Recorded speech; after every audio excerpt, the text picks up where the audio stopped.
Today, we're going to talk about a crucial topic that can make or break your success, which is the difference between a strategy and a tactic. Have you ever felt overwhelmed by all of the options and decisions you need to make in order to achieve your goals? So have you ever wondered if you're focusing too much on the details and losing sight of the bigger picture? Well, if you have, this video is going to be for you. My name is Patrick of the Founder Revenue Academy, and we have worked with hundreds of early stage founders of B2B startups, all of whom are between MVP and problem market fit. So this is you, you're in the right place. So let's dive in. Let's start with the basics. What is the difference between a strategy and tactics? So simply put, a strategy is a long-term plan that guides the overall direction of your business, while tactics are specific actions or methods used to achieve part of that plan. So here's an example. Let's say your strategy is to enter a new market. Your tactics are going to be the different campaigns or tactical choices that are going to make you get that strategy right and make it understand that strategy is correct. But here's the catch. Tactics are not a substitute for strategy. You may execute tactics flawlessly, but if they don't fit into a coherent strategy, you may end up wasting time and resources, missing opportunities, or even damaging your brand. Therefore, you need to develop a solid strategic plan that aligns with your vision, your mission, your values, and your strengths, and that is adaptable to challenges, feedback, and perhaps new opportunities. Your strategic plan should specify your market positioning, your target audience, your value proposition, your competitive advantage, your goals, and your metrics for success. So to create an effective strategy, you'll need to follow a few, or six actually, tips. So tip one is to know yourself and your market. To be a successful entrepreneur, you must have a good understanding of your industry, your customers, your competition, and your context.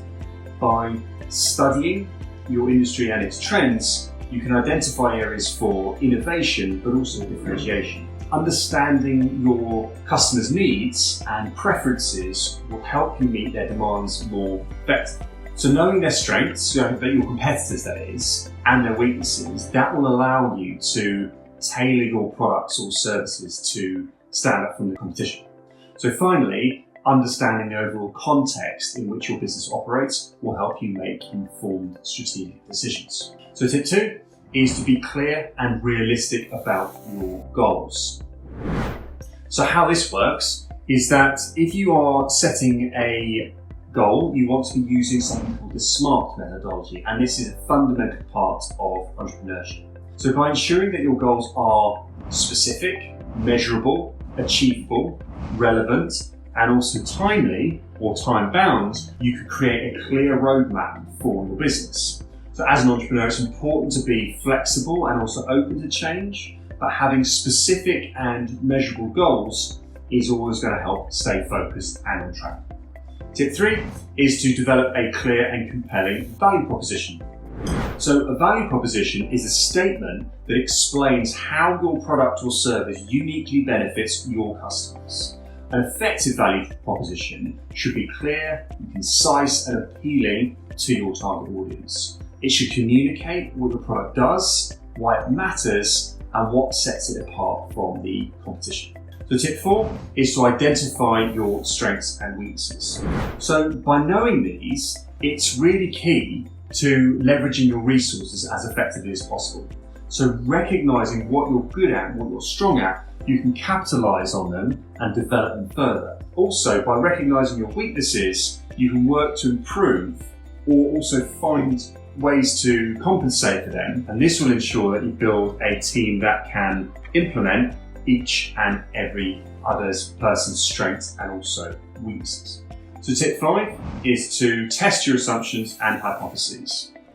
What I mean is before scaling up your business, it's important to test your assumptions. and any hypotheses or any thoughts that you might have. So this could mean developing a minimum viable product or conducting market research to test the viability of your business idea. So by testing the assumptions early on, you can make informed decisions about how to proceed and avoid costly mistakes in the future. So tip 6 is to develop contingency plans and risk. So the way that you do this is because you're going to encounter many risks and uncertainties, to be able to develop contingency plans and what they call risk mitigation strategies really helps ensure that your business can weather unexpected challenges. So this could include developing a plan for raising emergency funds or diversifying your product lines or establishing strategic partnerships. So by being proactive and prepared, you're going to minimize the impact of unexpected events on your business. So once you've got a solid strategy, you can use tactics to achieve this particular strategy and ultimately your goals. But keep in mind that tactics should support your strategy, not the other way around. Effective tactics depend on various factors, such as your budget, your timeline, your skills, and actually your creativity. But before we go, here's a question for you. What's your biggest challenge when it comes to developing a strategy? So that's it for today's video. If you found it interesting or useful, perhaps you would consider liking it or maybe even subscribing to the channel so you can keep up to date. Thanks for watching, and we'll see you on the next one.